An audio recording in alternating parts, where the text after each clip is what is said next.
নমস্কার সবাইকে, আশা করি সকলে বেশ ভালো আছেন। আবারও চলে আসলাম আপনার মাঝে নতুন কিছু খবর নিয়ে।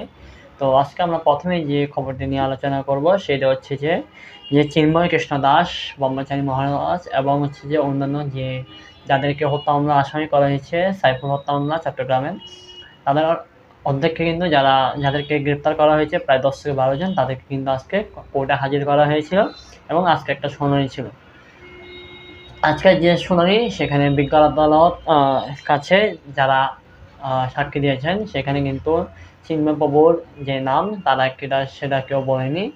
অতএব আমরা যদিও জানি যে চিন্ময় বাবু নিরপরাধ, তাকে মিথ্যা মামলায় ফাঁসানো হয়েছে এবং আজকে যে জবানবন্দি দিয়েছে ম্যাজিস্ট্রেটের কাছে তারাও কিন্তু চিন্ময় বাবুর নাম কেউ বলেনি।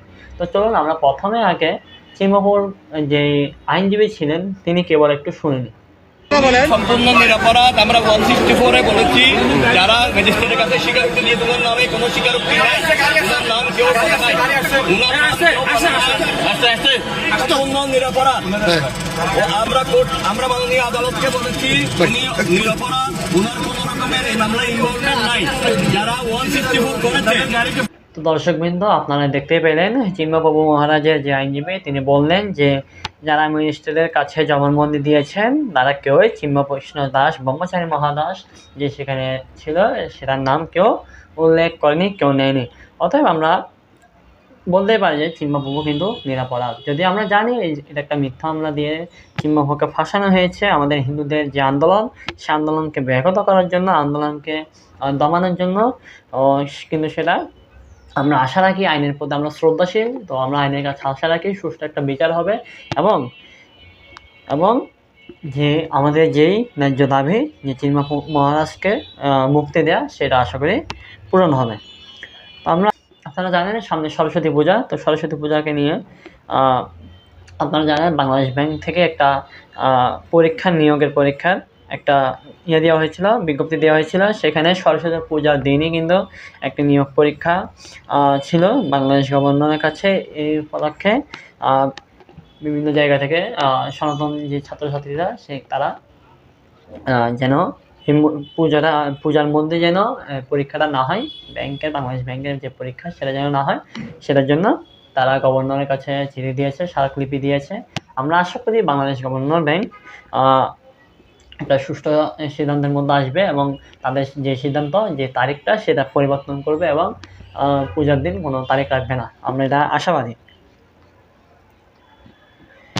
এরপর আমরা যে বিষয়টি নিয়ে আলোচনা করব সেটা হচ্ছে যে শনিবারের ঘটনা। সেটা হচ্ছে চট্টগ্রামের দেওয়ানজি পুকুর পাড়ের একটা ঘটনা। চিন্ময় কৃষ্ণ দাস ব্রহ্মচারীর বিরুদ্ধে যে মামলা করা হয়েছে সেটা নিয়ে আমরা যদিও জানি যে এই মামলাটা একটা ভিত্তিহীন এবং মিথ্যা মামলা। তো এটা নিয়ে সুফিয়ান কি বলে দেখেন, আবু সুফিয়ান উনি কি বলে দেখেন। চিন্ময় দাসের বিরুদ্ধে মামলা করেছিল বিশেষ গোয়েন্দা সংস্থা। এটা কে বলেছে? আবু সুফিয়ান। তো এবার আবু সুফিয়ান সম্পর্কে বলি। রাষ্ট্রদ্রোহ মামলায় সম্মিলিত সনাতন জাগরণ জোটের মুখপাত্র চিন্ময় কৃষ্ণ দাস ব্রহ্মচারী মহাদেবের নামে যে মামলাটা করা হয়েছিল সেটা একটা গোয়েন্দা সংস্থার ভিত্তিতে অভিযোগটা উঠেছে। বিএনপি মনোনীত চট্টগ্রাম 9 আসনের প্রার্থী মোহাম্মদ আবু সুফিয়ান দাবি করেছেন পরিকল্পিতভাবে বিএনপিকে সনাতনী সম্প্রদায় কাছ থেকে দূরে সরিয়ে দিতে একটি গোয়েন্দা সংস্থা এবং একটি রাজনৈতিক মামলা করিয়েছে।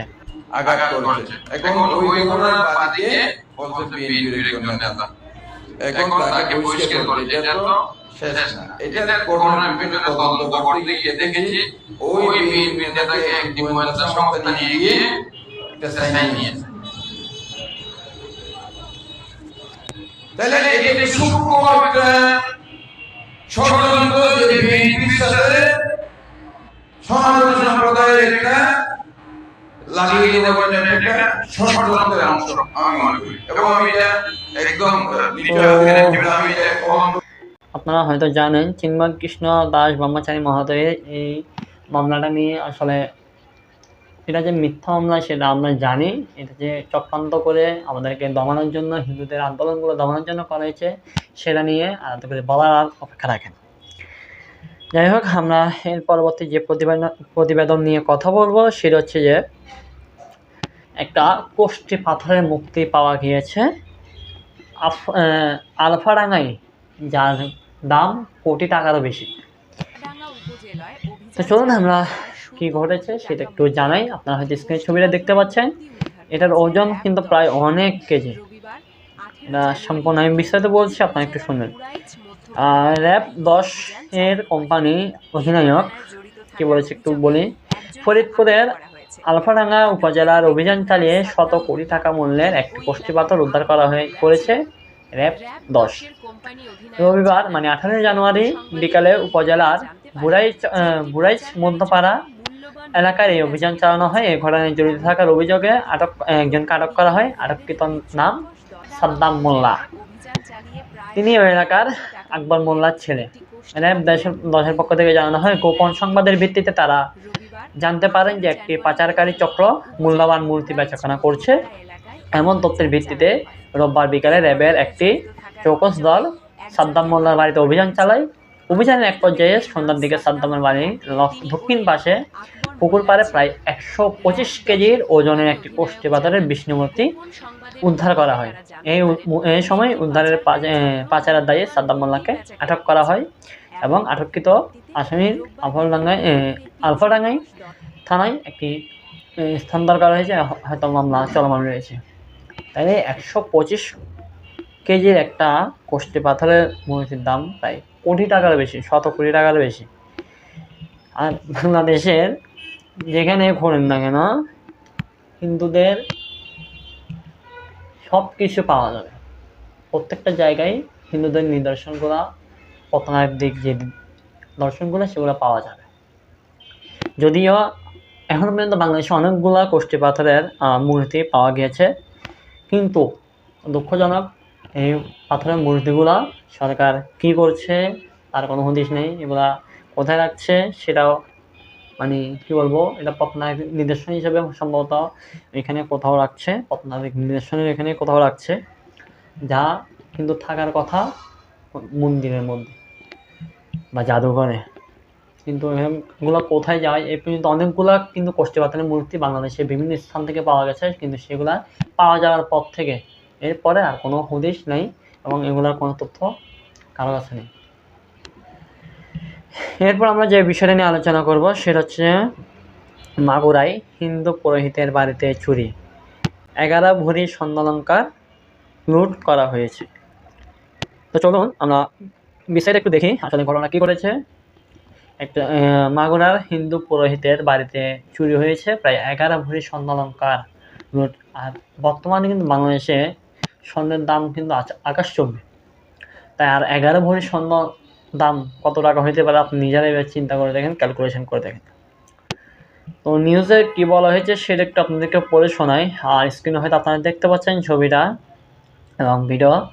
মাগুরায় এক হিন্দু পুরোহিতের বাড়িতে দুঃসাহসিক চুরি ঘটনা ঘটেছে 17 জানুয়ারি ভোর রাতে। কৃষ্ণকান্ত চক্রবর্তী নামে পুরোহিতের বাড়ির তালা ভেঙে প্রায় 11 ভরি স্বর্ণালংকার চুরি করে নিয়ে গেছে দুর্বৃত্তরা।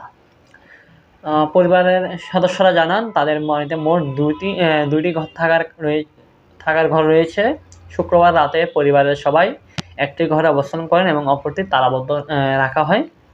গভীর রাতে চোররা সে তালাবদ্ধ ঘরে ঢুকে আলমারি ভেঙে কাপড় চোপড় তছনছ করে এবং পরিবারের দাবি নিরাপত্তার কথা ভেবে পরিবারের সকল ব্যবহৃত স্বর্ণালংকার মাটির নিচে কাচের বোতলে ভরে লুকিয়ে রাখা হয়েছিল।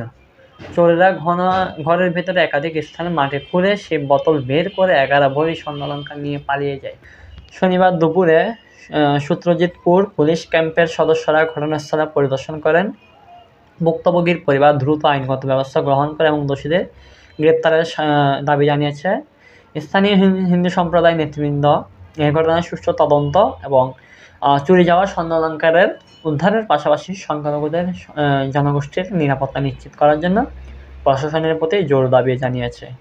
এরপর আমরা যে বিষয়টা নিয়ে আলোচনা করব সেটা হচ্ছে জবি শিক্ষার্থী আকাশ সরকারের ঝুলন্ত মৃতদেহ উদ্ধার করা হয়েছে। জবি শিক্ষার্থী আকাশ সরকারের ঝুলন্ত মরদেহ উদ্ধার করা হয়েছে। পড়ছি, আপনারা অবশ্যই শুনবেন। এবং আপনাদের যে মতামত সেটা অবশ্যই কমেন্টে জানাবেন। জগন্নাথ বিশ্ববিদ্যালয়ের এক ছাত্র ঝুলন্ত মরদেহ উদ্ধার করেছে পুলিশ। নিহতর নাম আকাশ সরকার। তিনি জগন্নাথ বিশ্ববিদ্যালয়ের নাট্যকলা বিভাগের 14-15 শিক্ষাবর্ষের শিক্ষার্থী। তার বাড়ি হচ্ছে ফরিদপুর জেলায়। প্রত্যক্ষদর্শী পুলিশ সূত্রে জানা যায়, রোববার 12 জানুয়ারি রাত 9:30টার দিকে গেন্ডারিয়া থানাধীন ভাট্টিখানা মসজিদের পাশে এসকে দাস সড়কের একটি ভবনে 5ম তলা থেকে আকাশ সরকারের মরদেহটি উদ্ধার করা হয়। তিনি ওই ভবনে একটি মেসে বসবাস করতেন। সেটা মেসে থাকতো, সেখান থেকেই তার রুম থেকেই তার মরদেহটা উদ্ধার করা হয়। নিহতের সহপাঠী ও নাট্যকলা বিভাগের শিক্ষার্থী তৌহিদ চৌধুরী বলেন, আকাশ ভাই খুব সাধারণ জীবনযাপন করতেন। নিজের কষ্ট বা সমস্যার কথা কখনোই প্রকাশ করতেন না। তার একটি সম্পর্ক ছিল, বিষয়টি অনেকেই জানত, কিন্তু সম্প্রতি সেই সম্পর্কের মানুষটি বিয়ে হয়ে যাওয়ায় তিনি মানসিকভাবে ভেঙে পড়েন। আসলে বর্তমানে ভালোবাসার রোগটা কিন্তু চরম পর্যায়ে যায় পৌঁছাচ্ছে। এরকম অনেক ছেলে মেয়ের কিন্তু মৃত্যু হয়েছে এবং হচ্ছে। ভালোবাসা নিয়ে নাটক করাটা আসলে কখনো কাম্য নয়। যদি সত্যিকারে ভালোবাসতে নাই পারেন, তাহলে ভালোবাসায় জড়ানোর কোনো প্রয়োজন নেই বলেই মনে করি। কারণ আপনি একটা ছেলে বা একটা মেয়ের সাথে দীর্ঘদিন যাবৎ সম্পর্কে থাকার পর যখন আপনি তার সাথে সম্পর্কটা কন্টিনিউ করবেন না, হঠাৎ করে তাকে ছেড়ে চলে যাবেন, তখন কিন্তু একটা ছেলে বা একটা মেয়ে জিনিসটা নিতে পারে না স্বাভাবিকভাবে। তো যার ফলে কিন্তু একটা ছেলে মেয়ে আত্মহত্যার পথটা বেছে নেয়। একই বাসায় বসবাসকারী ইশতিয়াক জানান, আমি পড়াশোনা করছিলাম। হঠাৎ আকাশ ভাইয়ের বান্ধবী আমাকে ফোন করে দ্রুত রুমে যেতে বলে। দরজা ধাক্কা দিতে একসময় দরজা খুলে যায়। ভেতরে ঢুকে ভাইকে ঝুলন্ত অবস্থায় দেখতে পান সেই ইশতিয়াক নামে যেটা তার সাথে একসাথে থাকতো। ভেতরে ঢুকে ভাইকে ঝুলন্ত অবস্থায় দেখতে পাই, তখন পুলিশকে খবর দিই। খবর পেয়ে গেন্ডারিয়া থানা পুলিশরা ঘটনাস্থলে পৌঁছায় এবং মরদেহ উদ্ধার করেন। ময়নাতদন্তের পর মরদেহ মিটফোর্ড হাসপাতালের মর্গে পাঠানো হয়। এ বিষয়ে গেন্ডারিয়া থানার পরিদর্শক নাজমুল হাসান বলেন, প্রাথমিকভাবে এটি আত্মহত্যা বলেই ধারণা করা হচ্ছে, তবে মৃত্যুর পেছনে অন্য কোনো কারণ আছে কিনা তা খতিয়ে দেখা হচ্ছে। ময়না তদন্ত প্রতিবেদন পাওয়ার পর বিষয়টি নিশ্চিত হওয়া যাবে। জগন্নাথ বিশ্ববিদ্যালয়ের প্রক্টর অধ্যাপক তাজামুল হক বলেন, আকাশের পরিবারের সঙ্গে আমরা যোগাযোগ করেছি। তার ভাই ঢাকায় আসছেন। পরিবারের সঙ্গে আলোচনা করে বিশ্ববিদ্যালয় প্রশাসন পরবর্তী সিদ্ধান্ত নেবে।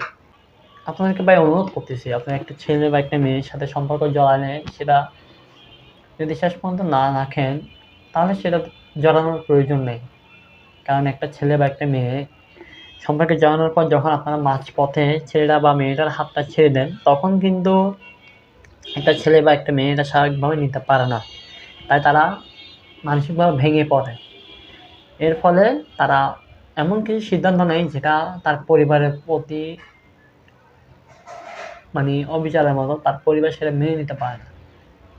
তাই আপনাদেরকে এই বিষয়টা সম্পর্কে বলবো, আপনারা এই ধরনের কাজ থেকে দূরে থাকবেন।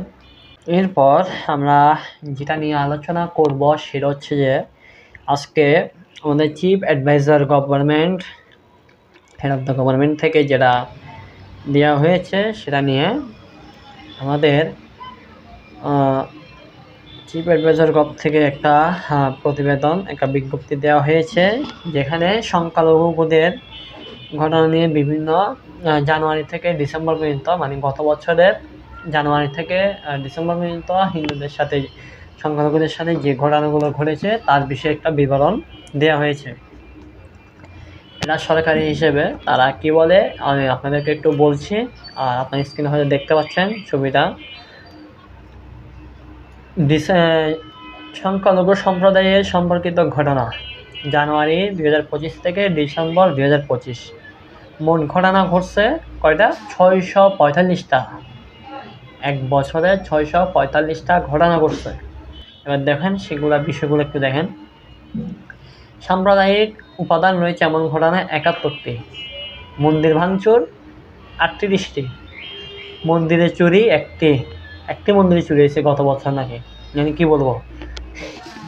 এরপর হত্যাকাণ্ড 1টি, মন্দিরে অগ্নিসংযোগ 8টি, অন্যান্য 23, যার মধ্যে প্রতিমা ভাঙার হুমকি, ফেসবুক পোস্ট, উপাসনালয় আঙ্গিনায় ক্ষতি ইত্যাদি।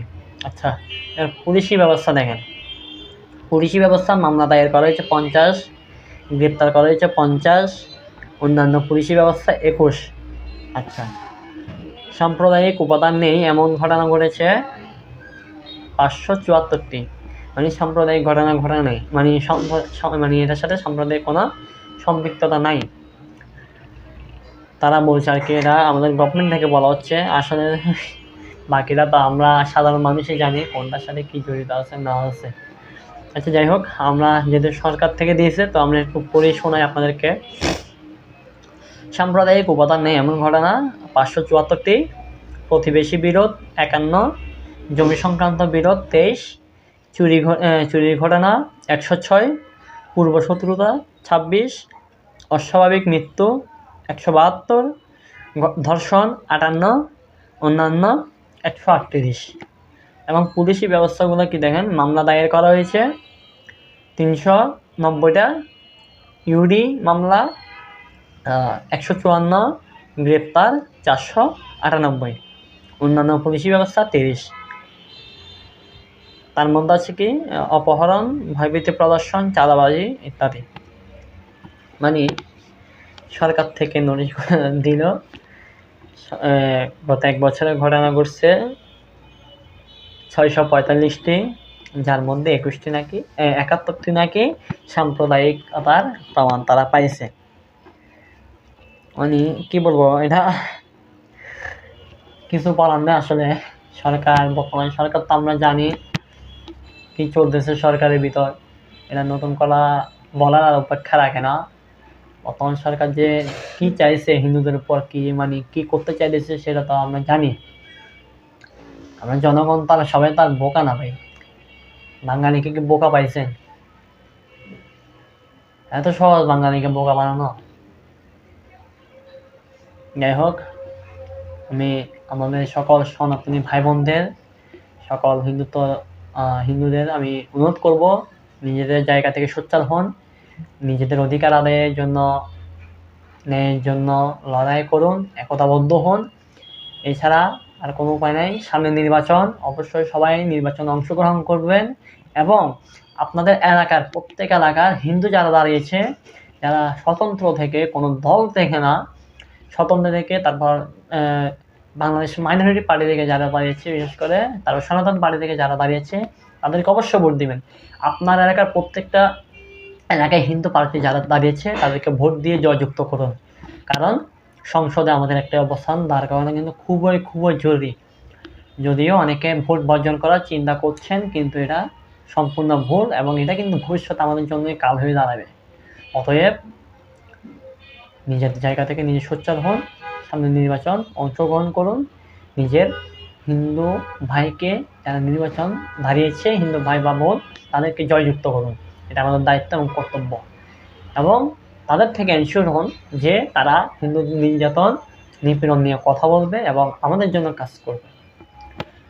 এই বলে আজকে আমরা বিদায় নিচ্ছি। সকলে ভালো থাকবেন, সুস্থ থাকবেন। জয় শ্রীরাম, জয় মা ভবানী, হর হর মহাদেব।